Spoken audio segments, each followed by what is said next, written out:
যারা বাজে বাজে কমেন্ট করিস না তাদের জন্য বলছি কথাটা। নিজেদের বাবা ঠিক আছে কি সেটা আগে দেখ, তারপর আমার মেয়ের বাবা ঠিক আছে কি নেই সেটার বিচার করবে।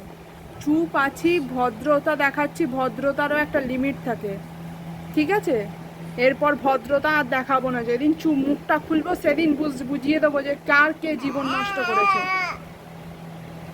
আমি এতদিন পর্যন্ত কমেন্টগুলো চেক করিনি, আজ কমেন্টগুলো চেক করে আমি দেখলাম যে অনেক বাজে বাজে কথা আমার নামে বলা হয়েছে, সেগুলো নিয়ে আমি কোনো কথা বলিনি কোনো সময়। আজকে আমার মেয়েকে নিয়ে উল্টো পাল্টা কথা বলা। তোর বাবার নিজের ঠিক আছে?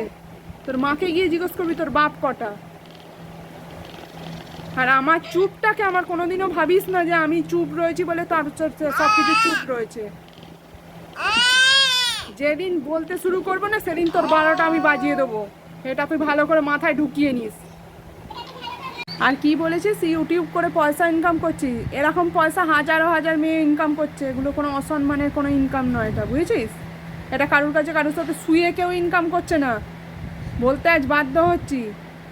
আমার চুপটাকে দুর্বলতা মনে করে নিয়েছিস নাকি তুই? এরমভাবে ইনকাম করছি, আমার কেরিয়ার আমি বুঝবো, আমি করতে পারছি তাই ইনকাম করছি। তোর মাকে বললা করতে, নিজে তো মা বোনের কোনো ঠিক ঠিকানা নেই, আবার বড় বড় কথা।